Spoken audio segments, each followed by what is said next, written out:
Bonjour à toutes et à tous et bienvenue pour cet entretien en images et en vidéo avec Dominique Pestre qui est directeur d'études à l'EHESS et qui vient de diriger une ambitieuse et volumineuse Histoire des sciences et des savoirs publiée aux éditions du Seuil. Bonjour. Bonjour. Alors les 3 tomes de cette histoire de longue durée s'étalent de la Renaissance au monde contemporain avec des césures chronologiques sur lesquelles on pourra revenir.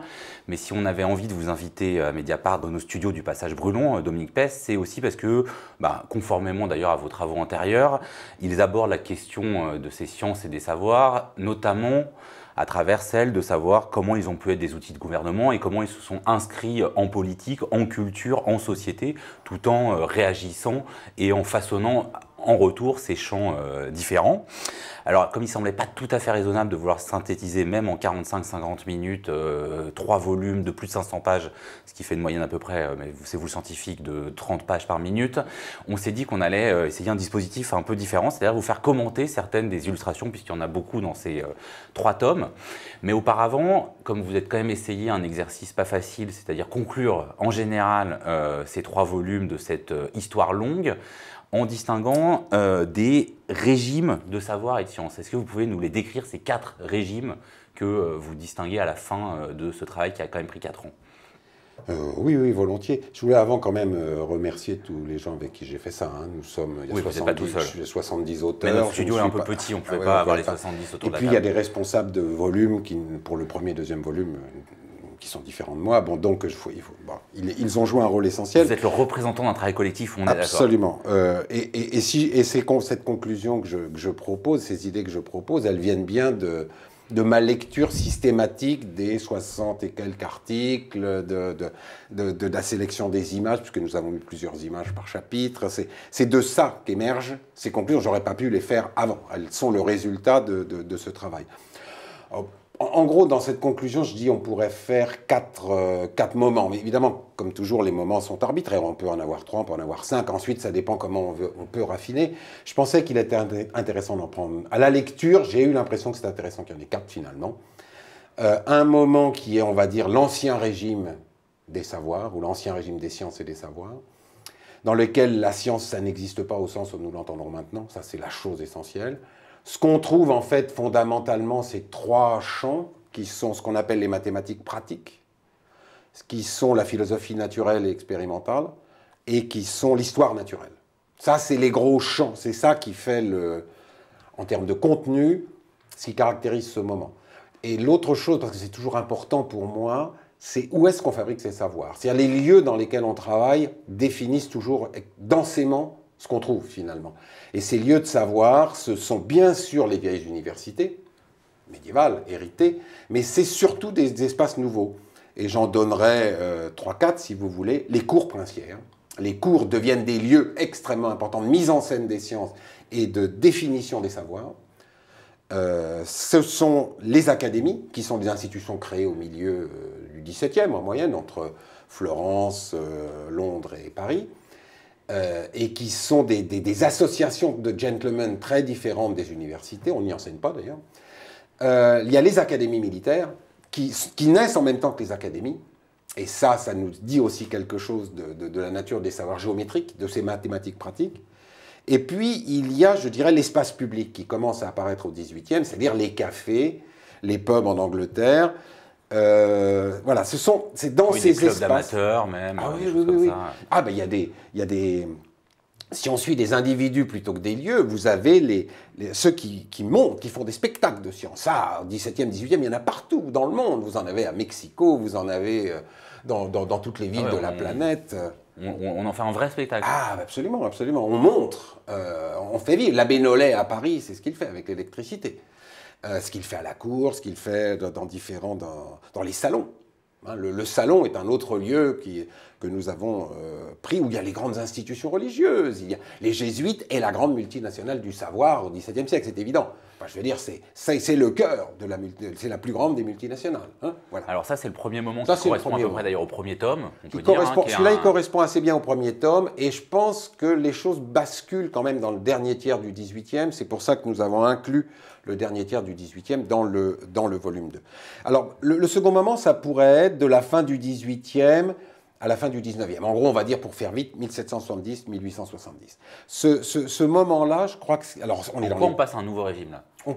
D'abord, on est dans les Lumières, c'est-à-dire que on n'est plus dans des civilités de cour, on est dans un autre, dans un autre registre. Les savoirs, c'est par exemple maintenant la physique. On n'avait pas de physique avant. Là, on a une physique. La place. On a une chimie. Lavoisier. On a une chimie... on a l'anatomie comparée. Les grands hôpitaux parisiens, Bichat. On a tout un autre espace de l'analyse des objets, l'analyse de la matière, l'analyse des corps, etc. Et dans les lieux, cette fois, ce qu'on va trouver au cœur, ce sont les nouvelles institutions comme l'école polytechnique, l'école normale supérieure à Paris, les universités allemandes qui sont complètement réformées, ce ne sont plus du tout qui sont organisées autour du séminaire et du laboratoire.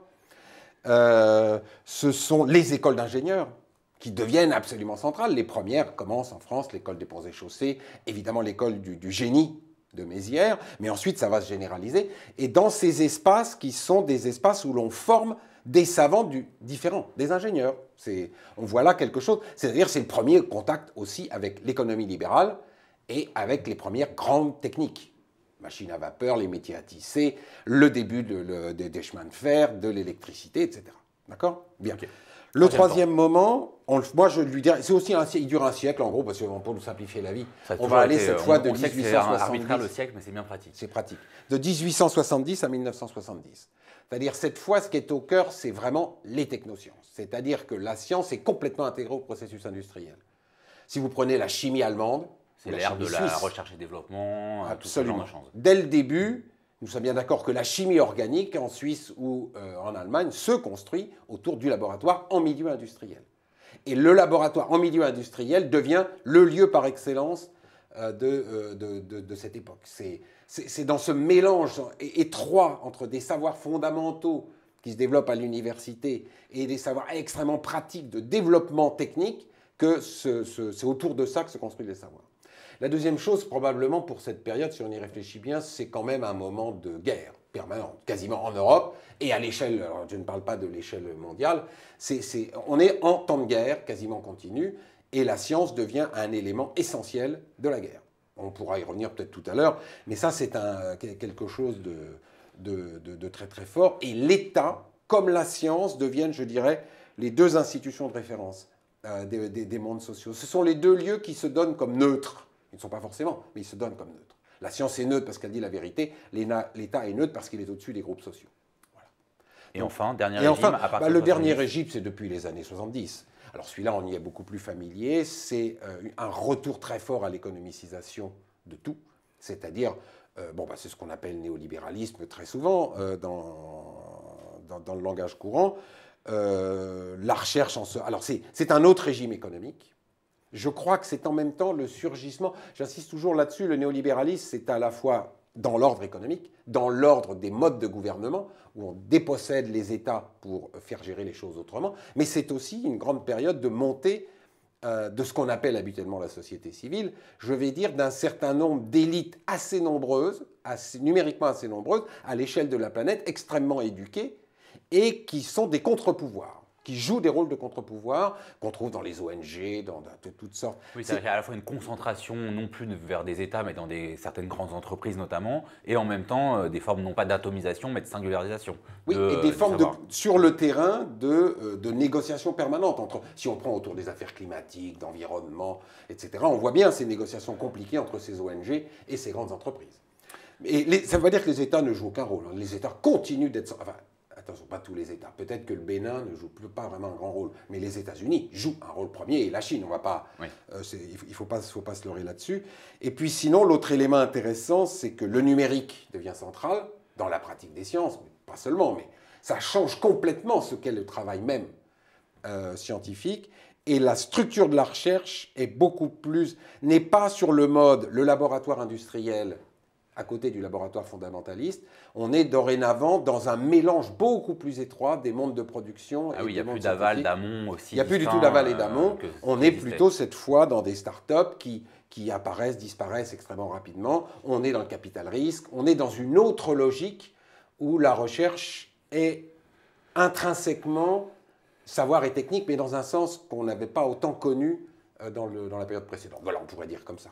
Donc ça, c'est un cadre général qui, comme toute grande chronologie, est discutable sur des points ou variable selon les espaces. Mais ce qui est vraiment intéressant là dans ces 3 volumes, c'est que vous cherchez un peu à interroger la matérialité de ces savoirs et de ces sciences, de leur inscription en politique, en société, en culture, comme je le disais en introduction. Et donc je voudrais bien qu'on pioche voilà, à travers des illustrations, des moments, des lieux, puisque vous vous intéressez beaucoup aux lieux. Et on pourrait commencer, parce que vous ne vous contentez pas d'une analyse chronologique de ça, mais vous cherchez ce que vous appelez un peu des constantes entêtantes. C'est-à-dire que même si nous, on a toujours l'impression que la science, voilà, c'est nouveau, et ben non, il y a quand même des formes de régularité, du moins dans le rapport de l'inscription des sciences et des savoirs dans le monde public. Et il y a quelque chose qui traverse ces 3 volumes sur lequel vous insistez, c'est que alors que la science, la technique nous semble toujours venir du nord et se diffuser vers le sud, et ben non, en fait, les interactions sont beaucoup plus complexes qu'on ne le pense parfois. Et pour peut-être illustrer ça, on pourrait commencer, on a choisi c'est une gravure ou c'est un dessin, je ne sais pas, je crois que c'est un dessin qui date de 1813 et que vous allez nous expliquer.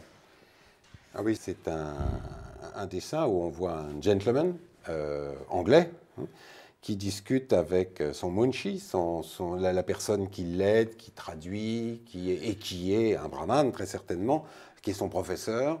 Voilà. Donc l'intérêt de cette image, justement, c'est bien d'expliquer ça. C'est qu'en général, l'image qu'on a, c'est la science, c'est nous qui l'inventons. La science est inventée à Paris, à Londres, à Berlin, éventuellement aux États-Unis maintenant. Mais ensuite, ça se diffuse. Or, ce qui est le plus frappant lorsqu'on lit ces 3 volumes, notamment le premier et le deuxième volume, c'est que c'est pas ça qu'on voit. C'est-à-dire que si on ne se limite pas à certains savoirs techniques de laboratoire, mais que vous considérez que les savoirs, ça inclut l'histoire naturelle, ça inclut les plantes, ça inclut la géographie, ça inclut la cartographie, ça inclut l'anthropologie, ça inclut beaucoup de techniques, ça inclut la pharmacopée. Dès que vous commencez la médecine, dès que vous commencez à dire ça, on voit très très bien l'immensité de ces champs de savoir qui, eux, ne sont pas construits seuls du Nord, mais se co-construisent, se fabriquent dans la rencontre. Ce qui est en train, ce qu'on voit... Oui, c'est pas simplement, comme on dit des fois, une créolisation des savoirs. Enfin, non, c'est beaucoup plus que ça. C'est une co-construction. Par exemple, au début du 19e siècle en Angleterre, se constituent des savoirs sur les langues, d'accord ? Eh bien, ces savoirs sont vraiment fabriqués de conserve à Calcutta entre les experts de la Compagnie des Indes qui sont là, et évidemment tous ces personnages très importants qui sont indispensables à la constitution, par exemple, d'une analyse comparée des langues. Bon, voilà. Donc, et on pourrait multiplier comme ça. La cartographie, c'est exactement la même chose. La cartographie, elle se redéfinit localement. Alors, ça, à la fois, ça semble évident, et en même temps, on a un peu perdu cette idée. Comment ça se fait ? Ben, je pense que c'est parce que c'est un processus en 2 temps. C'est-à-dire que... Mais ça, c'est classique. C'est de façon générale pour toutes nos relations dans les empires ou relations coloniales. Le blanc apprend ou travaille avec ou il invente quelque chose sur place en contexte, mais ensuite, il orientalise l'autre, c'est-à-dire il le transforme en sauvage, en pré-rationnel, en tout ce qu'on veut, et il s'attribue à lui-même ce savoir. Hein. Donc c'est cette idée de ce double temps, c'est-à-dire nous sommes dans ces... Nous ne voulons pas non plus représenter une histoire de la cofabrication des savoirs heureuse entre tous les indigènes et nous. La relation est souvent une relation de domination clairement affirmée, il y a des formes de pouvoir militaire, nous le savons, etc. Ceci ne fait aucun doute. Il n'empêche que l'apprentissage se fait de la part de ceux qui sont là venus du Nord, sur place, et que c'est dans ces échanges avec ces élites qui sont des élites de qualité, que ce soit en Chine, que ce soit en Inde, que ce soit en Amérique latine, etc. Il y a d'authentiques échanges, et dans beaucoup de ces savoirs, ils se fabriquent dans cet échange, et c'est dans l'interaction que naissent ces savoirs nouveaux, et c'est pas par hasard que les grandes découvertes commencent en même temps que ces savoirs nouveaux dont nous n'arrêtons pas de parler. Ils en sont la conséquence serait peut-être un peu fort, mais au moins un élément qui en découle et qui le remodèle en retour. Alors tout à l'heure, ma langue a fourché, j'ai dit histoire sociale des sciences et des savoirs, mais en fait c'était pas complètement faux comme lapsus, parce qu'effectivement votre histoire, elle va contre l'histoire officielle, justement centralisée en Europe de la science qui ne se ferait que dans les laboratoires. Et du coup, une autre trame qui parcourt ces 3 volumes, c'est l'idée que les relations entre science officielle et savoir, alors qu'on les appelle populaires, savoir tacite ou les tours de main, elle est aussi fondamentale si on veut comprendre l'évolution de ce champ. Pour ça, alors, on va faire un saut de 2 siècles dans le temps en termes d'image, puisque c'est une image de 2014 que vous nous avez proposée, une affiche qui se tient d'une conférence qui se tenait à Paris sur alors, Do It Yourself Biology. Il faut nous expliquer. Oui, ça c'est une image formidable, c'est une affiche. Hein. Vous voyez bien j'ai repris, parce que ça illustre un des chapitres que j'ai écrit moi-même. Donc ça illustre ça, c'est ce que aux États-Unis on appelle aussi la biologie de garage, c'est-à-dire chacun faisant sa biologie dans son garage, dans sa maison, etc. Donc il s'agit de s'approprier les savoirs qui peuvent venir de la biologie officielle et de les utiliser autrement, de les transformer, de les adapter. Est-ce qu'il faut dire qu'il y a la distinction entre les laboratoires et les savoirs populaires ou tacites, ou est-ce que ces savoirs populaires ou tacites, ils irriguent y compris le cœur des laboratoires? Ils irriguent le cœur des laboratoires. Si vous voulez, il y a un point essentiel qui fonde l'idée que nous faisons une histoire des sciences et des savoirs. Après tout, ce n'est pas écrit Histoire des sciences, ce volume, ces 3 volumes. C'est parce que la science est une forme de savoir, elle n'est pas le savoir. Il existe à côté d'elle des formes de savoir extrêmement nombreuses. On vient de rencontrer les savoirs du Sud, il y a quelques minutes. On aura la même chose avec les artisans, par exemple. C'est-à-dire Réaumur, c'est-à-dire sommes... Où il n'y a pas de hiérarchie de précision, parce que souvent si on dit ça, évidemment qu'on distingue la science officielle des savoirs populaires, mais on se dit, bon bah voilà, il y a la science officielle, mais surtout précise, expérimentale, encadrée, et que les savoirs populaires le sont toujours moins. Alors, il y a quelque chose de vrai là-dedans. Je ne suis pas en train de dire les savoirs scientifiques, c'est la même chose que tout le reste et tout est identique à tout. Non, non, je ne dis pas ça. Il y a bien des spécificités des savoirs scientifiques. Mais là, si vous voulez, ce qui fait un grand scientifique, c'est au moins autant ses savoir-faire que la théorie qu'il développe. D'accord? Au laboratoire, le scientifique, c'est un praticien. Et au laboratoire, il rencontre d'autres praticiens. C'est-à-dire, prenons 2 exemples très très simples pour que tout le monde comprenne. En 1870, en Allemagne, l'industrie de précision de l'optique, Zeiss est le grand constructeur allemand qui fait ça, eh bien, elle repose sur les savoirs des ouvriers qualifiés qui ont un savoir-faire de la précision vis-à-vis des lentilles, vis-à-vis de tous ces instruments, que n'ont pas forcément les théoriciens de la physique. Et ils font avec. L'instrumentation développée par Zeiss est une fabrication conjointe avec ces ouvriers extrêmement spécialisés. Mais on pourrait prendre Réaumur, si nous nous mettons un siècle et demi avant, eh bien Réaumur, pour l'Académie, va faire le tour systématique des artisans parisiens sur toute une série de questions, les teintures, la mécanique, etc., parce qu'ils savent bien qu'eux savent faire des choses qu'eux ne savent pas faire. Et qu'avant de pouvoir se les approprier, ils ont besoin de les connaître. Vous voyez, le jeu joue dans les 2 sens. On n'a pas simplement de la théorie qui deviendrait application, il n'y a pas de théorie sans savoir-faire, et donc les savoir-faire sont souvent des savoir-faire partagés, et les populations possèdent des savoir-faire en général que ne possèdent pas nécessairement les savants. Donc les circulations sont très intenses dans tous les sens. Et en même temps, ce qui est étonnant, c'est que quand on lit ces 3 tomes, on a l'impression que jusqu'aux Lumières, et même un peu après, avant le 19e siècle, qui impose la figure du savant, de l'ingénieur, l'amateur est tout à fait une figure légitime du savoir. Et que finalement le 19e siècle et même le début du 20e siècle va faire un peu disparaître, c'est-à-dire qu'on professionnalise la science. Est-ce qu'aujourd'hui ça veut dire qu'on revient à un monde où les amateurs auraient autant de place que les professionnels? Non, autant de place, je ne sais pas. Mais il faut toujours être concret, c'est ce qu'on essaye de faire. C'est-à-dire, vous avez remarqué que dans ces volumes, si on n'idéalise pas la science, elle est toujours prise très concrètement donc on travaille sur des cas. Nous apprenons à penser par cas. Chacun de ces chapitres développe un cas. Donc, il faut être concret. Sur les savoirs sanitaires, par exemple, Aujourd'hui, autour des maladies rares, les associations de patients en savent plus que le meilleur clinicien. Pourquoi? Parce qu'il y a 2000, 3000 cas, 5000 cas dans le monde, que les parents sont complètement interconnectés et qu'ils fabriquent un savoir clinique, par exemple. Donc, je ne suis pas en train de dire que les milieux populaires sont meilleurs que les physiciens des hautes énergies du CERN quant à la nature des gluons. Je ne suis pas en train de dire une idiotie pareille, le problème ne se pose pas. Mais ça dépend de quoi on parle. C'est ça la chose essentielle. C'est pas maintenant qu'on aurait, et puis que ça se serait perdu entre-temps.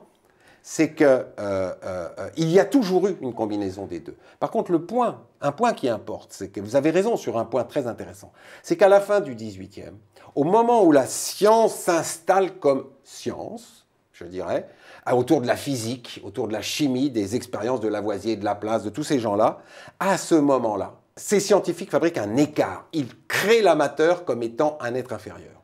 À nouveau, c'est comme dans la période précédente vis-à-vis des gens du Sud. C'est avec eux que se font les choses, mais il y a une tendance à les considérer comme inférieurs. Ça, c'est une... Après tout, peut-être que tous les scientifiques, y compris moi-même, nous avons une tendance à penser que nous savons tellement qu'il n'y a que nous qui savons. Alors, troisième image, là on revient sur quelque chose qu'on sait un peu plus, mais peut-être dont on n'avait pas la profondeur historique, c'est ces liens qui sont souvent des fois des liens de subordination, hein, quand on lit certains articles, entre science et politique. Alors pour ça, on a choisi quelqu'un un peu d'emblématique, puisque c'est le roi Louis XIV en sa demeure d'une certaine manière. Oui, c'est un article qui analyse le colbertisme scientifique sous Louis XIV, et en particulier travaille autour du bureau de Colbert. C'est intéressant comme manière de prendre l'objet.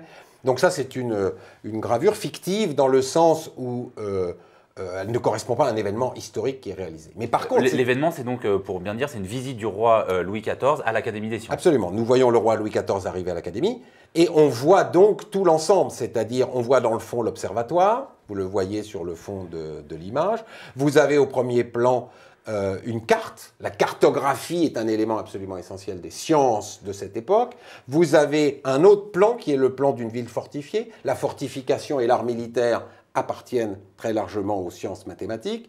Vous avez une coupole qui permet de focaliser des faisceaux. Vous avez sur la table à gauche des éléments d'expérience, de laboratoire, des outils de laboratoire. Donc, on montre à Louis XIV toutes ces grandes réalisations. Alors, c'est intéressant parce que le lien, ça montre que celui qui paie, parce que finalement, nous sommes bien d'accord que les académiciens sont pensionnés par le roi, c'est-à-dire au fond, sont des sortes de fonctionnaires. C'est un peu anachronique. On va pas se lancer dans ce débat. Voilà. Ils sont pensionnés par le roi, du moins en France. C'est pas le cas en Angleterre, où ce sont des gentlemen qui vivent de leurs propres revenus, mais ils sont quand même soutenus par le roi. À Florence, autour du duc de Médicis, c'est une académie du duc, etc., qui achète tous les instruments. Par exemple, le pouvoir royal achète les instruments, fournit les machines. Ce sont des grandes collections de machines, ces institutions. D'accord? Et qu'on essaye d'améliorer, etc. Donc, ce sont bien des institutions qui, vis-à-vis du pouvoir politique, remplissent des fonctions. Elles remplissent des fonctions, en général, de production de dispositifs. Dispositifs matériels, des machines de siège, par exemple. C'est un bon exemple puisque, et ça c'est frappant, mais vous en avez déjà, c'était un de vos objets de recherche précédemment, on ne comprend pas le développement des sciences et des techniques et des savoirs si on ne les pense pas en même temps que la chose militaire. Mais alors c'est vrai que ça, je dirais qu'on le sait, notamment on le sait depuis la bombe atomique. On nous a bien, voilà, la course aux savants entre l'Allemagne et les États-Unis, même dans un livre d'histoire de terminale, on en entend parler. Mais ce qu'on découvre en lisant là les 3 tomes, c'est que évidemment ça n'a pas commencé avec la bombe atomique. Là, je vais vous faire rouvrir le même tome, puisqu'on est en 1758, à travers une planche issue de l'atelier d'un certain Nicolas Bion. C'est un livre, oui, c'est une planche de livre. Qui parle de la balistique, en fait. Voilà, ça alors là, ce qu'on voit... Alors, depuis le début du XVIe siècle, vous avez des choses comme ça dans tous les livres de mathématiques. C'est ça, faire des mathématiques. D'accord? Les mathématiques, c'est pas simplement faire de l'algèbre. C'est trouver quel angle on va faire pour projeter ces Absolument. Les mathématiciens, entre guillemets, se vendent aux chefs d'armée pour les aider à concevoir l'attaque, l'organisation des troupes, le tir, la manière de fabriquer les canons, ou inversement, de comment fabriquer une place forte qui résisterait à la balistique des nouveaux canons. Donc, c'est des systèmes enterrés. Enfin, on peut. Donc, et là, vous avez tous les instruments. Vous avez, par exemple, des appareils qui permettent de mesurer la taille des boulets. Parce qu'évidemment, tant que vous n'avez pas des boulets de fer, les boulets ne sont pas très réguliers en forme ronde, ce qui rend beaucoup moins précis le tir. Donc, vous avez comment calibrer des boulets. Vous avez des choses qui permettent de régler l'inclinaison des canons qui sont faites en fonction de table de tir. C'est-à-dire, si vous voulez tirer à telle distance, avec un canon de ce type, un boulet de ce type, etc. Alors vous orientez de 38 degrés, 42 degrés, etc. Et puis ensuite, donc vous avez, ces gens sont présents sur le terrain, vous avez des appareils en haut à gauche qui permettent de mesurer la distance. C'est-à-dire comment vous mesurez à quelle distance se trouve la forteresse que vous attaquez. Vous ne pouvez pas aller voir. Avec des boulets de bonne taille. Une fois que vous avez trouvé des boulets de bonne taille, il faut encore savoir. Il faut savoir à quelle distance vous êtes et vous n'allez pas le faire en mesurant avec 1 mètre parce que là, vous n'allez pas revenir vivant. Donc, il faut trouver à distance des moyens de le faire. Donc, vous avez. Et ça, ce sont les mathématiciens. Les mathématiciens sont avant tout des gens pratiques. À la limite, vous savez, on dit toujours. Parce que là on parle aussi d'une des grandes questions. C'est est-ce qu'il y a une science, une recherche, en tout cas, pure et désintéressée. Et les mathématiques, on a souvent l'impression que c'est celle qui incarnerait plus ça que d'autres sciences appliquées. Dans les mathématiques depuis le 19e siècle, oui, avant, non. Les mathématiques sont la science la plus pratique avant. De toutes les sciences, c'est la plus pratique. C'est celle qui est capable de vous aider à agir dans le monde concret, c'est-à-dire dans le monde. Les mathématiques incluent la balistique, elles incluent la géodésie, elles incluent la fabrication des cartes. Enfin, c'est tout ce monde de la nature dans lequel nous sommes qui vous permet de vous y déplacer et d'anticiper les situations. Donc c'est très pratique. Mais donc il n'y a pas de science pure. C'est dramatique. Si vous voulez, c'est toujours la même chose. Prenons, on peut répondre oui, non, enfin bon, j'inverse un tout petit peu la question. La science, notamment la science de laboratoire ou ce genre de mathématiques pratiques, ça offre une capacité d'action. Quand vous fabriquez du vide avec une machine pour étudier les propriétés du vide, vous pouvez aussi utiliser cette machine comme une pompe dans les mines. D'accord ? Donc, toute expérimentation vous donne un objet technique. Elle est la constitution d'un objet technique ou d'une relation mathématique qui peut être exploitée. À partir de ce moment-là, parce que cette science nouvelle qui se met en place, elle a cette capacité opérationnelle d'une certaine façon. Vous imaginez bien que tous ceux qui sont autour, ils sont intéressés, forcément, puisqu'elles vous donnent les mathématiques des actuaires, de ceux qui font les tables de mortalité, qui calculent les taux de perte des navires dans l'océan Indien au XVIIe siècle. Les mathématiciens font ça. C'est très utile, parce que ça va vous donner des polices d'assurance pour les navires. Pour la Lloyd à Londres, c'est très important d'avoir ces chiffres. Vous voyez, c'est simplement, ces savoirs sont réels, vous pouvez les concevoir comme étant purs, c'est pas grave, ils ont aussi un intérêt pratique, intrinsèque, je dirais. Et donc, les sciences sont toujours prises dans des réseaux économiques, de production, de commerce, politique. Ça sert toujours à quelqu'un. Vous comprenez? Donc même, vous pouvez faire la chose la plus abstraite que vous voulez dans votre coin, la plus pure, la plus retirée. Rien ne dit que demain, elle ne sera pas au centre d'un dispositif pratique qui aura une valeur commerciale, par exemple. Vous voyez? Donc c'est pas que, est-ce que c'est toujours séparé? Vous comprenez? C'est plus, je poserai la question différemment, ça tient à la nature même de ce genre de savoir qui, dans sa pureté même, offre des capacités de maîtrise sur le monde. Alors si cette histoire des sciences et des savoirs que vous avez coordonnée, Dominique Pestre, elle est aussi illustrée, c'est notamment parce que vous avez déjà employé ce terme tout à l'heure, la science, elle ne se contente pas de se faire, elle se montre. Alors j'aimerais qu'on fasse un nouveau saut dans le temps en montrant une image assez surprenante, il faut bien le dire, qui date de 1957, je vois laquelle, celle-là, et c'est une sorte ouais. C'est une pin-up de la science, non? Absolument. Alors là, effectivement, ça c'est une des plus belles photos, avec celle qui est sur la couverture de ce livre d'ailleurs, qui appartiennent au même monde. C'est-à-dire, parce que là aussi, si je le dis en 2 mots, celui-ci, ce que vous voyez sur cette photo, c'est au club des officiers sur une île du Pacifique. Ils sont en train de regarder avec un certain nombre d'officiels politiques l'explosion du premier essai, pas complètement thermonucléaire, mais très proche. D'accord. Donc ce sont des gens qui sont dans le désert en train de... Ces grandes lunettes là, qui leur donnent des airs de grenouille, en fait, voilà. ça les protège de l'explosion. De la lumière de l'explosion. Donc c'est un spectacle. Regardez, ils sont au cinéma. Vous êtes bien d'accord? La science est un spectacle. Ce que produit la science, c'est ça qui fait. C'est pour ça qu'il y a des montreurs de spectacles à l'époque moderne, très tôt. il montre les merveilles. Vous faites des explosions, vous fabriquez des aurores boréales, vous faites des choses extraordinaires. La science a quelque chose d'extraordinaire. Et une grande partie de la vulgarisation scientifique, sa force est dans cette monstration d'une chose extraordinaire. C'est paradoxal parce qu'elle prétend exposer rationnellement les choses, or en fait, elle joue sur le ressort de la séduction pure. Ah oui, et là on a un bon cas, puisqu'il faut dire le nom de cette pin-up de la science, c'est Miss Atomique. C'est Miss Atomic Bomb, c'est la Miss Bombe Atomique, évidemment à Las Vegas. Celle-là, c'est celle de 1957. Vous voyez que son petit maillot est en forme de champignon atomique. Ah oui, voilà, subtil, donc ça. Oui, bien sûr, on voit, c'est un champignon atomique. Donc, elle est avec ce sourire absolument... Bon, voilà, ça, c'est... qui a été faite par Don English, qui était un grand photographe. Hein, c'est pour ça aussi qu'elle est très réussie sur ce ciel, etc. Mais cette mise en spectacle des sciences, elle tient à plusieurs choses. C'est que d'abord, il faut attirer l'intérêt du chaland. Même si vous faites... la science a besoin de moyens. Par exemple, si vous faites des expériences, il faut des salles, il faut des machines, il faut de l'argent. Il faut bien que quelqu'un s'intéresse à vous. Donc, le spectacle a comme fonction de l'intéresser. Mais réciproquement, la science, elle produit des techniques, des merveilles. Et donc, ceux qui les mettent en œuvre veulent aussi les montrer. Si on reprend une autre photographe, celle qui est là, qui était la couverture du volume 2, c'est la première grande exposition universelle en 1851 à Londres, celle du Crystal Palace. Et c'est une exposition qui à la fois montre les techniques, les progrès de l'humanité, et les plus grands savoirs scientifiques. C'est une exposition. Vous savez, il y a un quart de la population anglaise qui est allée voir cette exposition en 1851. C'est monumental. Mais alors comment vous expliquez que effectivement les espaces publics soient saturés par ces sciences plus ou moins spectacularisées, plus ou moins mises en scène?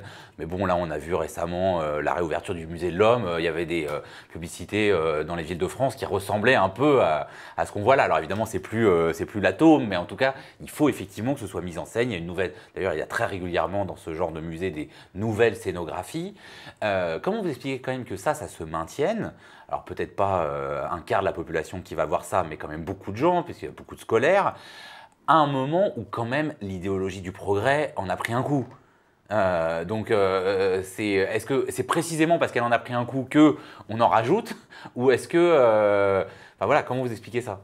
Je pense que je serais plus prudent que vous. Je pense que ce qui se passe aujourd'hui, c'est un double phénomène. Ce n'est pas simplement une défiance, et je pense qu'il n'y a pas de défiance vis-à-vis de la science. Je ne crois pas à cet argument. Je pense qu'il y a une défiance vis-à-vis des modes de régulation des effets négatifs du progrès sur l'environnement, sur la santé, etc., les molécules, le biphénol A, enfin que sais-je. D'accord? Ça, oui. Et donc, il y a des demandes de régulation, une demande de prise en main par cette société civile, ces élites nouvelles cultivées, qui veulent maîtriser leur vie.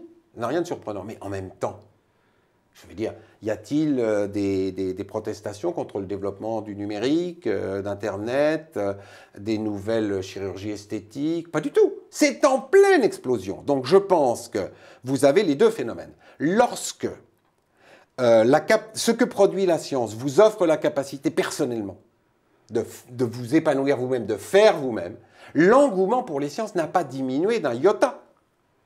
Pour les sciences, j'entends les sciences et les techniques de façon générale. Si par contre il y a des effets négatifs, collectifs, sur lesquels vous n'avez pas de maîtrise, là vous avez de la protestation. L'environnement, le sanitaire, etc. Si vous voyez la chose comme ça, on comprend très bien, c'est pas qu'il y a quelque chose contre les sciences. L'engouement pour les techniques et le progrès n'a pas cessé. Simplement, il y a une certaine crainte lorsque les effets sont négatifs et qu'ils touchent collectivement des populations dont individuellement, sur lesquelles on n'a pas de prise individuellement. Moi, je formulerais plutôt la chose comme ça. Alors, c'est bien de la formuler comme ça, et en plus, c'est bien de faire la transition. On dirait que cet entretien est préparé vers une autre image assez étonnante. Je ne sais pas où vous allez, mais j'en suis content. Oui. Après, il faudrait que vous me rendiez votre livre. Mais là, parce que effectivement, ce qui est intéressant dans les questions de pollution, d'environnement dont vous parlez, c'est que on a encore, même si ça commence à diminuer, l'impression qu'enfin on serait entré dans un mode réflexif où on saurait que, il faut faire quand même attention à l'environnement, à la planète, aux vies humaines. En fait, ce que montre votre histoire des sciences et des savoirs, après d'autres ouvrages, d'ailleurs Christophe Bonneuil signe la coordination aussi du 3e numéro et un des chercheurs qui a beaucoup travaillé là-dessus, c'est qu'on n'a pas attendu la modernité pour se rendre compte des dégâts possibles de celle-ci et pour réfléchir à celle-ci. Alors là, c'est une image qui date, alors, ça y est, j'ai plus la date, mais 1950, milieu des années 50, 55. 55. Donc c'est une manifestation de femmes américaines contre le smog. Je vous rappelle, si c'est 55, c'est ça, 55, ouais. En 52, le smog à Londres a tué 1000 personnes, quelque chose comme ça. J'ai plus le chiffre exact, mais c'est de l'ordre du millier de personnes. Hein, un brouillard tenace sur Londres, voilà. Donc c'est la pollution des villes dans les années 50, c'est quelque chose qu'on n'imagine plus. C'est-à-dire de ce point de vue-là, il y a eu de net progrès. Hein. Je veux dire, les cheminées d'usines... Sauf à Pékin. Oui, pour les mêmes raisons. C'est-à-dire que si vous avez toujours beaucoup de charbon et des usines dans la ville, c'est effectivement que ça pollue beaucoup. Comme nous avons exporté nos usines, c'est moins pollué chez nous, c'est sûr. Là. Pour les autres, c'est plus compliqué. Et donc c'est une manifestation. Alors ça évoque bien, ça évoque la contestation environnementale, ça évoque cette société civile éduquée. Hein, vous voyez bien que ce n'est pas tout à fait des femmes prolétaires, hein, par ailleurs. Donc ça évoque un mouvement social et ça évoque ces affaires d'environnement. Alors, sur le fond de l'affaire, de la question que vous me posez, je dirais, de la même façon, si on croit que nous avons tout inventé, c'est-à-dire que nous sommes réflexifs, que nous... parce que c'est très intelligent, puisque c'est nous, hein, que nous avons inventé, on a tout compris, d'ailleurs nous allons sauver la planète le mois prochain à Paris, enfin, si c'est pour dire ça, alors ça, c'est un rêve, ce n'est pas vrai, c'est-à-dire que nous n'avons pas inventé tout ça, et rien ne dit que ce que nous faisons soit plus efficace que ce qui s'est fait avant. J'insiste bien sur les deux. Tout le temps, on a dit, oulala, c'est dangereux, mais vous inquiétez pas, on va gérer le problème. Alors, c'est toujours dans le tout le temps que c'est compliqué. C'est-à-dire qu'il y a, ça sort bien de ces volumes, et ça a été, on le savait, mais là, c'est tellement sorti nettement que c'est fascinant.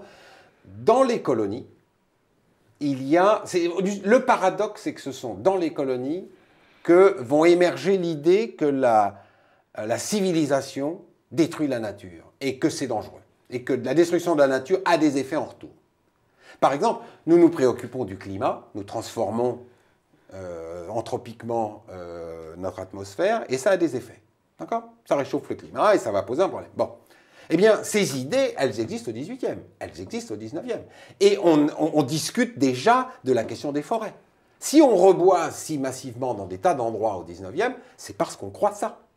D'accord? Donc, ce qu'il faut bien comprendre, c'est qu'on a déjà fait des corrélations de ce genre. Le gaz carbonique dans l'atmosphère, ça ne date pas simplement des dernières décennies. C'est beaucoup plus ancien. Donc on sait déjà un certain nombre de choses et on a fait des choses déjà. Ce qui ne veut pas dire maintenant que les mobilisations sont partout de même nature et dans le temps toujours de la même nature. Oui, parce que par exemple, moi je ne connaissais pas cette histoire, mais il y avait toute une mobilisation très ancienne sur la chimie des soudes. Oui. Et là, c'est vraiment, enfin, c'est une logique aussi de défense de sa propriété. Alors, oui, c'est-à-dire que il y a quelque chose qui est facile à comprendre. Il y a deux grands champs. Soit c'est une pollution locale, d'accord? Soit ce sont des phénomènes globaux. Par exemple, un réchauffement du climat par la destruction des forêts, on va dire. C'est des problèmes, ça ne se gère pas du tout de la même façon, de point de vue social. Dans le premier cas, si l'usine qui est à côté de chez vous est en train de faire mourir vos enfants ou de détruire les champs d'oliviers, en général, la mobilisation commence immédiatement. Il n'y a pas besoin d'être maintenant pour imaginer que nos ancêtres ont dû faire la même chose. Donc, dès que commence l'industrie des soudes et des acides au début du 19e, vous avez des mobilisations qui sont exactement les mêmes mobilisations que maintenant. Les gens font de l'épidémiologie avec le médecin, ils vont porter plainte, ils obtiennent des compensations, des décisions de justice sont prises, des décisions administratives sont prises, on éloigne l'usine. Enfin, je veux dire, c'est banal. D'accord? Et voilà, donc ça, c'est pas surprenant. Et ça, c'est très ancien. À chaque fois que vous avez un phénomène local, évidemment, vous avez de la réaction immédiatement. Et si on a une grosse mobilisation dans les années 60 aux États-Unis, c'est que la chimie américaine, qui fait la guerre, puisqu'elle a fait la guerre chaude, elle fait la guerre froide, elle fait la guerre coloniale, le Vietnam, tout ce que vous voulez, eh bien, parce qu'elle fait la guerre, au fond, elle est désastreuse pour l'environnement. Et donc, les pollutions locales sont terribles aux États-Unis. Et donc, forcément, vous avez des mobilisations de ce genre. Quand le smog à Londres tue 1000 ou 1500 personnes, vous imaginez bien que le lendemain, dans des régimes démocratiques, dans lesquels des gens votent, bah, on est bien obligé de faire quelque chose. Donc on fait quelque chose. Donc si vous voulez, ce qu'il faut comprendre, c'est que si c'est local, c'est pas étonnant que ces choses-là existent depuis longtemps. S'il s'agit de comprendre des modifications anthropiques beaucoup plus générales, on peut se dire qu'il y a une conscience de ça qui date d'au moins 2 siècles et demi. D'accord ? Alors évidemment, les critères de preuve ne sont pas les mêmes, mais on a agi autrefois, nous agissons aujourd'hui. Mais puisque vous avez cité Christophe et évoqué indirectement Jean-Baptiste Fressos avec les affaires de soude, puisque c'est lui qui est le premier à raconter ces histoires, et ce qu'ils ont écrit dans leur livre sur l'Anthropocène, il y a une chose par contre qui est très inquiétante, c'est que les courbes sont extrêmement régulières, quelles que soient les actions qu'on entreprend. Et que les actions que nous entreprenons, nous, avec notre bonne conscience, n'ont pas l'air d'être très efficaces, par ailleurs. Enfin, on en reparlera, vous en reparlerez ici à Mediapart, dans un mois, dans 2 mois, longuement. Alors j'aimerais qu'on s'achemine vers la fin de cet entretien avec une dernière illustration qui revient d'ailleurs sur ce que vous expliquiez au tout départ sur les différents régimes de sciences et de savoir. C'est ce que vous appelez cette nouvelle économie politique des savoirs qui s'est mise en place depuis les années 70, depuis une quarantaine d'années et qui joue notamment sur la figure même du scientifique. Et là, du coup, c'est la superposition de 2 photos. L'une que les spectateurs reconnaîtront facilement puisque c'est Albert Einstein, l'autre dont le visage est moins connu puisqu'il s'agit de Craig Venter. Donc il va falloir nous préciser qui il est. D'accord. Alors on a mis ces 2. En gros, puisque ce volume 3 couvre de la guerre de 1914 à nos jours, le dernier siècle, c'était intéressant de mettre Albert Einstein, qui est plutôt sur la première période, et Craig Venter, qui est encore très vivant, et qui est probablement le plus grand entrepreneur autour du génome. Voilà, autour du génome. C'est un des plus grands scientifiques, d'une part, et en même temps, un des plus grands constructeurs d'entreprises. Il a fait fortune, mais qui est aussi fort intéressé par des questions de grandes épidémies au Sud. C'est un personnage extrêmement compliqué. Hein, c'est pas du tout, on ne va pas en faire la bête noire, je pense que c'est plus compliqué que ça et plus intéressant que ça. Et donc c'est intéressant, c'est-à-dire que moi ce que j'aime beaucoup dans l'image de notre cher Albert, c'est la pipe par exemple. C'est-à-dire travailler au laboratoire avec une pipe, maintenant c'est interdit. Oui, c'est pas seulement que c'est interdit, c'est que, quoi qu'il en soit, avec ce visage plutôt hilar, etc. Et puis, alors j'aime beaucoup la mise en scène de Craig Venter c'est quoi qu'on voit derrière lui ? Je ne sais pas, je suppose que c'est un... Je ne sais pas. Honnêtement, je ne sais pas. Mais ce qui m'intéresse, c'est l'éclairage et cette ombre qui fait quasiment quelque chose de mystique dans le...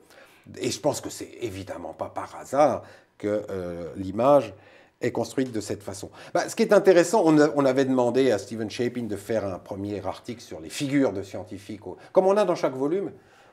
Oui, c'est ça. Figures de scientifiques. Il y a plein de focales différentes. C'est quoi être un scientifique, un savant, un philosophe naturel, parce que les noms changent au fil du temps. Mais qu'est-ce que c'est ? Essayer de faire rédiger à quelqu'un un titre de synthèse, c'est quoi la variété de ces figures ? Et évidemment, le représenter pour le XXe siècle avec ces 2 figures-là, c'était la meilleure chose à faire. Et juste une dernière question courte, dont la réponse pourrait être longue, mais que je vais vous demander de faire courte. C'est quoi là c'est sur la place du savant, mais c'est quoi les autres changements de paradigme fondamentaux de cette nouvelle économie politique des savoirs depuis les années 70 ? C'est justement ce côté entrepreneur de la recherche, c'est ce qu'on a vu avec Craig Venter, mais est-ce qu'il y a 2-3 autres points fondamentaux qu'on pourrait relever ? L'université, notamment l'université américaine, est au cœur du dispositif de l'innovation technique. Oui, pardon, on pourrait presque le dire comme ça, et je crois que c'est assez vrai. Elle est, par sa fondamentalisation, capable déjà d'initier de l'innovation. Et donc, ce n'est pas étonnant que les grandes firmes, BMW, les grandes compagnies pharmaceutiques, etc., achètent quasiment n'achètent pas, ils entretiennent, on va dire, des laboratoires entiers sur des campus universitaires, parce que c'est là que ça se joue. C'est le futur économique, le futur d'innovation, le futur industriel est là. C'est cette intrication-là qui me semble le plus intéressant, ce qui explique qu'autour de ces lieux, les enjeux et les acteurs économiques soient beaucoup plus variés qu'autrefois. Voilà, je formulerai comme ça. Merci beaucoup d'avoir comme tenté une synthèse de ces 3 tomes de l'histoire des sciences et des savoirs que vous dirigez aux éditions du Seuil. Et ben, à très bientôt. À très bientôt, merci.